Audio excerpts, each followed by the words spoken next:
A fiery horse with the speed of light, a cloud of dust, and a hearty Hi-Yo Silver, the Lone Ranger.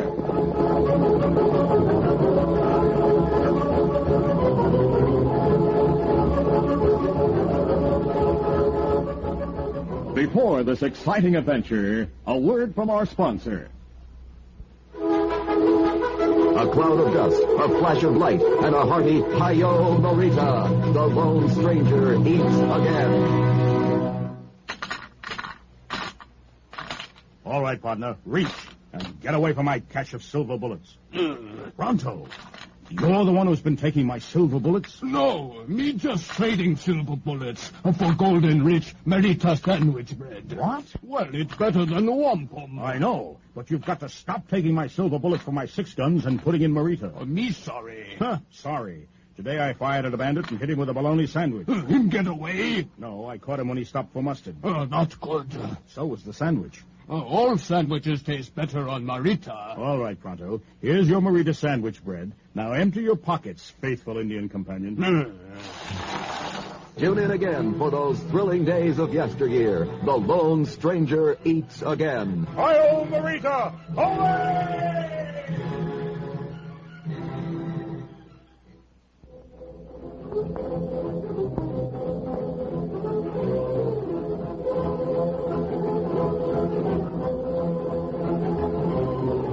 His faithful Indian companion Tonto, the daring and resourceful masked rider of the plains, led the fight for law and order in the early western United States. Nowhere in the pages of history can one find a greater champion of justice. Return with us now to those thrilling days of yesteryear. From out of the past come the thundering hoofbeats of the great horse Silver. The Lone Ranger rides again. Come on, Silver. Let's go, big fellow. Hi-Yo, Silver! Away!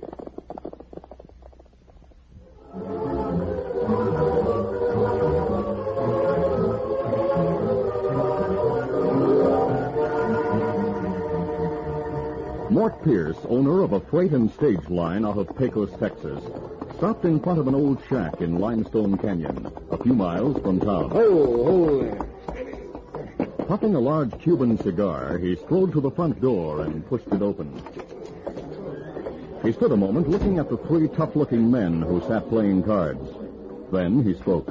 Smokey, I'll have another job for you and Blinky and Al tomorrow afternoon. What is it this time, Morton? My stagecoach is bringing 10,000 in new bills to the Pecos Bank. I want you men to get it. Having us rob your own freight and stage line sure is profitable. I'd go out of business if it weren't for what we take, Smokey. You men have no kick. You get your share. The sheriff is still hunting us because of the shipment we stole from your freight line last week, boss. Don't worry about the sheriff. He's about ready to give up the search. The cigar's about finished. Last one I have with me, too. Sure a fancy band on those cigars. What kind are they? La Marina cigars. Get them all the way from Havana. Better throw this on the hearth. Any particular place you think we ought to stop the stage? Well, Rock Valley's a good place. Be careful with your bullets. Drivers and guards are hard to get. We won't wing them unless we have to. All right, now cover your trail back here. Tomorrow night I'll come out here for the loot. Yeah. I'll keep it in my safe till the excitement dies down. Then we'll split it.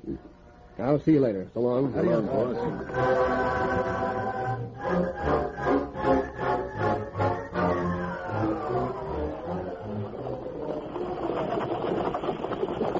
The following day, Dan Reed, nephew of the Lone Ranger, was returning to Pecos by stage after visiting friends some distance away.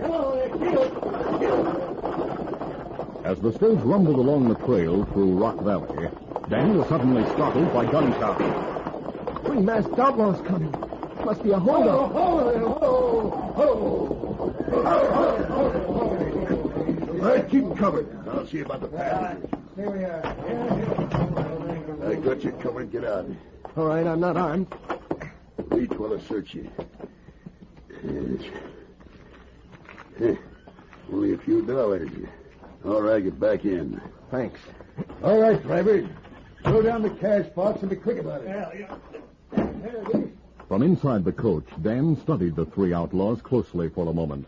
Then Smoky called out, All right, Trevor, get going. Get up! Get up there!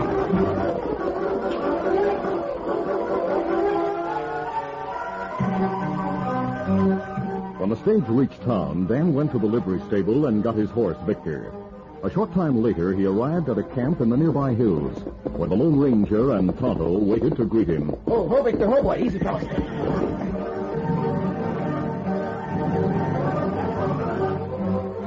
Dan told the masked man and Tonto about the holdup, saying that he noticed a strange gray dust on the outlaw's boots.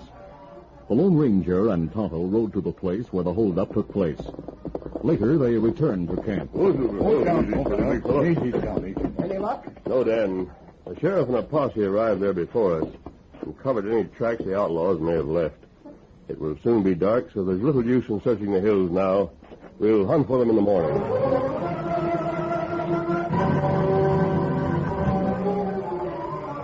The following morning, while the Lone Ranger and Tonto continued the search for the three outlaws, Dan Reed rode to town for supplies. Victor, Easy, boy. After dismounting at the hitch rack, Dan was walking past the sheriff's office toward the store when the sheriff called from the doorway. Hey there, son. Come here a minute. All right, Sheriff. Come inside. I want you to look at some handbills. Here, look these over. Maybe you might just recognize one of the outlaws you saw yesterday.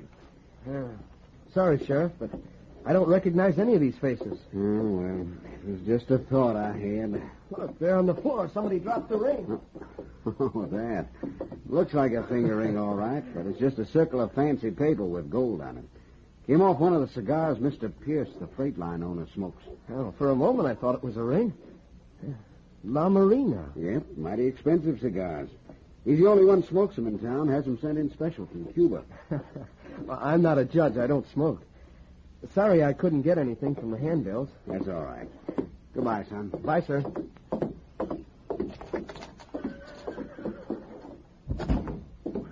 As Dan approached the general store, Smoky came out carrying a small bundle of supplies and went to his horse at the hitch rack. Dan's attention was suddenly drawn to the man's boots. The lower part of each boot was covered with a layer of gray dust. Gray dust on his boots, just like the dust on the outlaw's boots. I'll follow him and see where he goes. Easy, Victor. Steady. Come on, Victor.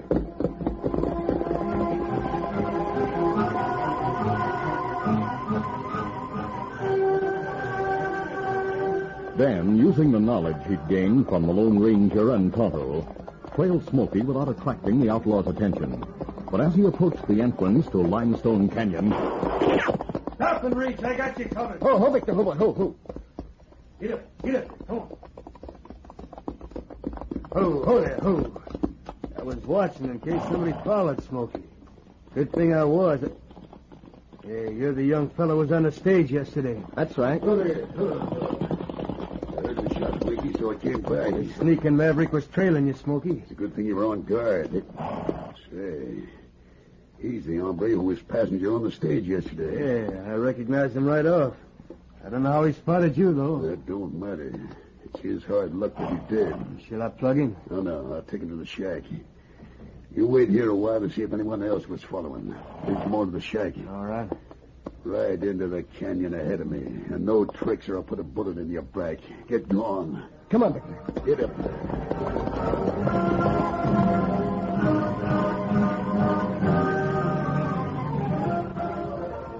A short time later, Smoky shoved Dan ahead of him into the shack. Go ahead inside, you.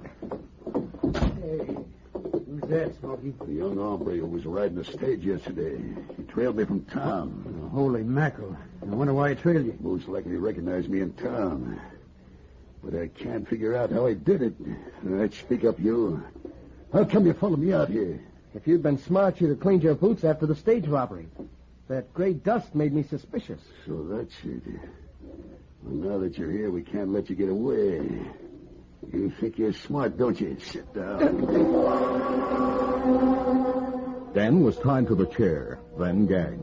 After inspecting the knots to make certain they were secure, Smoky said, Yeah, that'll hold him. He'll sure be mighty sorry he picked up my trail. Maybe we ought to drill him and dump his body in the river. I agree. But the boss might find out and be sore about it. We'll wait till he tells us what to do with this snooper.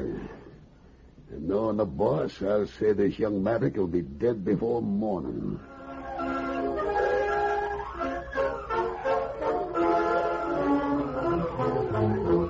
We'll continue our Lone Ranger adventure in just a moment. A cloud of dust, a flash of light, and a hearty Hi-Yo Norita. The Lone Stranger eats again. Well, Pronto, ever been to a picnic before? That little bighorn. That was no picnic. Maybe not for cavalry. Why, it's the Lone Stranger in Pronto. Hello, ma'am. Hello. Can I get you boys some Marita-enriched hot dog and hamburger buns? Much obliged, ma'am. Here you are. How come there's no hot dog or hamburger in these buns? Maybe they're vegetarians. Why, goodness gracious, no. We just love the baked while you sleep fresh taste so much. We never put anything in our Marita hot dog and hamburger buns. Well, they're very delicious. Thank you, and goodbye, ma'am. Oh, my. He handed me a silver bullet. Me take that. Indian giver. Tune in again for those thrilling days of yesteryear. The Lone Stranger eats again. Hi-yo, Marita! Away!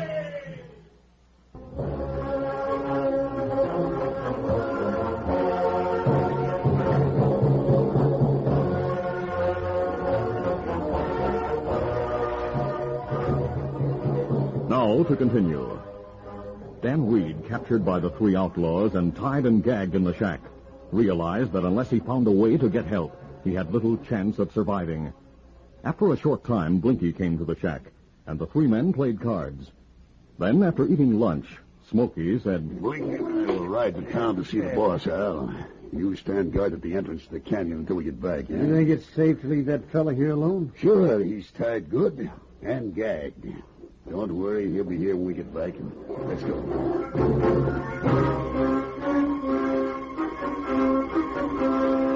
Dan waited until the three crooks were gone. Then he looked around in hopes of finding some means to loosen his bonds. As he glanced through the side window, he saw his horse Victor tied to a sapling a short distance away. By using his toes, he managed to inch the chair across the floor to the window, which was closed. Finally, he reached the window and found that his head came above the windowsill. He maneuvered the chair until the back of his head rested against the window pane. Gritting his teeth, he bent his head forward, then brought it back with a smashing blow against the glass. Disregarding the small cut on the back of his head, Dan managed to turn the chair sideways. Then he faced the open window and saw that Victor was looking his way. The intelligent white horse saw his young master with a gag tied to his mouth. Victor knew Dan needed help and tried to get loose by bucking and pulling on the line that held him to the sapling. Unable to break it, Victor took it into his mouth and began gnawing. Within a short time, the rope parted. With a loud snort, Victor trotted toward the broken window. Dan turned his head and leaned back. For a moment, Victor nibbled at Dan's ear. Then, seeming to realize what he must do, he nibbled at the knot that held the gag. Finally, the knot gave, and the gag came loose. Oh, good boy, Victor. Now come inside. Go to the door and come inside, Victor. Victor stood a moment as though puzzled, and tentatively reached his head toward the broken window. No, Victor, no. You'll get cut by that broken glass. The door, Victor. The door. Come through the door. Victor pawed the ground, then raised his head and whinnied in understanding. He whirled and trotted around the corner of the shack. A moment later, Dan heard the click of the latch as Victor pressed down on it with his nose. Then the door was pushed open. That's fine, Victor. Get me loose, fella. Untie me, boy. Victor, as well as Silver and Scout, had been trained for just such emergencies. The intelligent horse found the knot that held his young master's hands. That's right, Victor. Keep trying, boy. After many attempts, Victor's strong teeth pulled apart the knot that held Dan's hands. That did it. That's great, Victor. Now I'll untie my feet. Within a short time, Dan got to his feet and was free once more. As he started toward the door, something glittered on the hearth. He stooped and picked it up. A cigar band on a cigar stump. La Marina. That's the brand the freight line owner smokes. He must have been here. I'll go find the Lone Ranger and Tonto. They'll know what to do. Come along, Victor.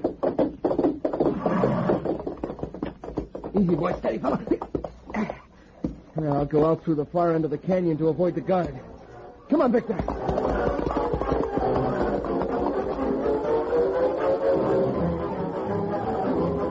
When Dan arrived at the camp, he found the Lone Ranger and Tonto already there. He told them what had happened and showed them the cigar band. Then the Lone Ranger spoke. Dan, Mort Pierce must be in with those crooks. He may be the boss they spoke about. That right? What we do, Kimasabi? Let me think a moment. This should do it. Tonto, go back with Dan the way he came from the shack to avoid the guard. Tie and gag him again, then hide nearby to make certain he isn't harmed. And what you do? I'll remove my mask and disguise my features. Then I'll go talk to Pierce. But before I do, I'll find the sheriff and the posse and tell them of my plans. You think Dan be all right? Yes, with you nearby to protect him. If things work out, we should be able to catch those 3 outlaws along with Mort Pierce.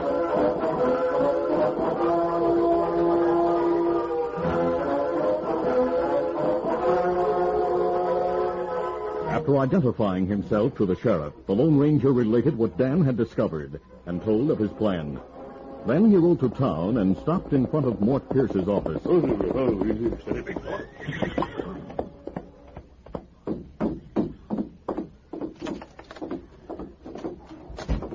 Well, stranger, what can I do for you? Howdy, Mr. Pierce.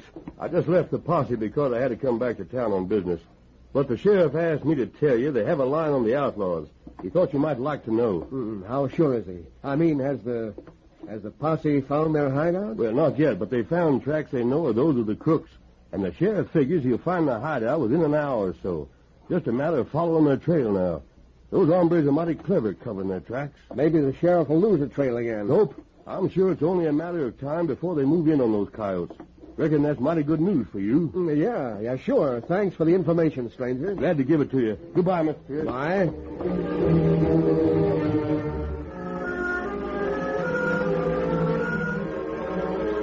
The Lone Ranger mounted and rode to the edge of town, where he waited in a stand of trees.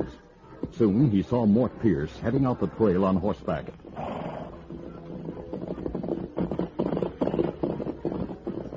There he goes. Now we'll follow him, big fella.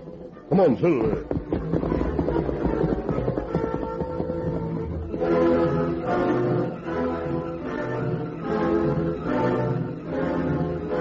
Mort, disturbed by the news and wishing to reach the shack to warn his men, rode at top speed.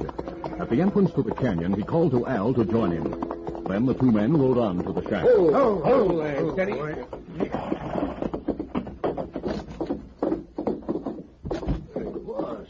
You here? Blinking, I just got back from your office. I just found out the sheriff and his posse have a line on this place. Yeah? You have to leave here right away. What about the young hombre we got tied up here? Shoot him and hide his body in the thicket. Yeah. We can't take any chances now. Funny thing, when we came in a short time ago, we found him still here, but that window's broken. It sure is a mystery. Forget that. Maybe it was already broken and you didn't notice it. All right, Smokey, you take your gun and drill that snooper. All right, boss. Smokey drew his gun and stood a short distance behind Dan Reed. But before he could pull the trigger... Hey, Redskin at the window, I'll get him. Drop your guns, all of you. Oh, my head! Hey, that's the stranger who came to my office. Use your gun, Al. Hold it, Pierce.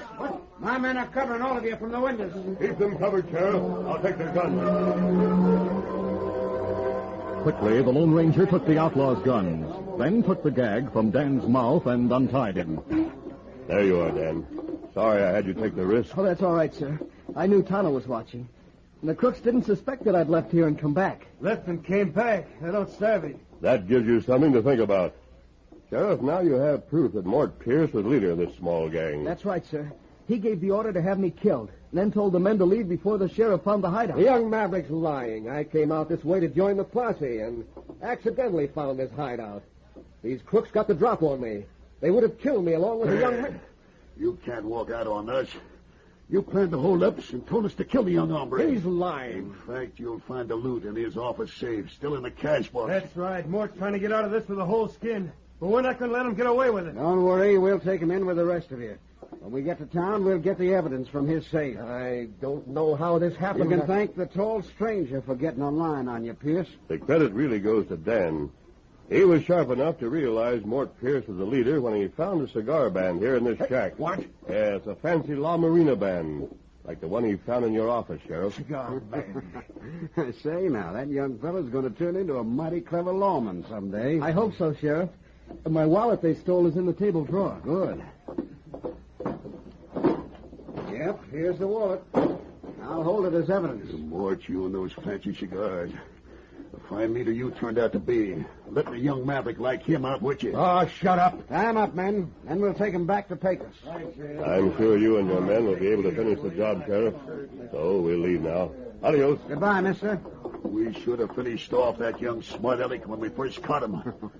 Oh, he's a smart aleck, all right. A darn sight smarter than all of you put together. Yeah, I reckon he learned what he knows from his friend, the masked man. What? Masked man? What masked man? The tall stranger usually wears a mask, but he used a disguise to fool you this time. You see, Pierce, that fellow who tricked you into coming here is really the Lone Ranger.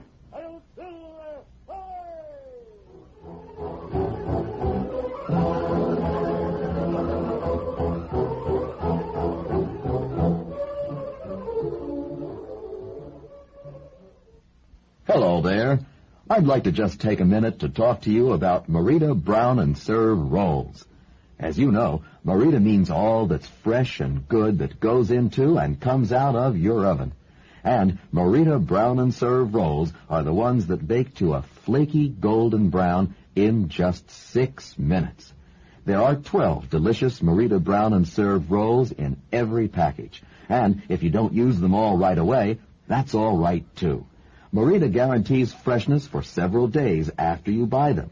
Of course, in your freezer, they'll last indefinitely. But don't wait for company to have Merita Brown and Serves. Your family would love to have a basket of fresh, steaming hot rolls with breakfast, or lunch, or dinner. It'll mean you care. And what a delicious way to show your love. After all, your family deserves the best. They deserve Merita. Merita Brown and Serve rolls. You've been listening to the OTR Gold Network. Find more classic radio at otrgold.com.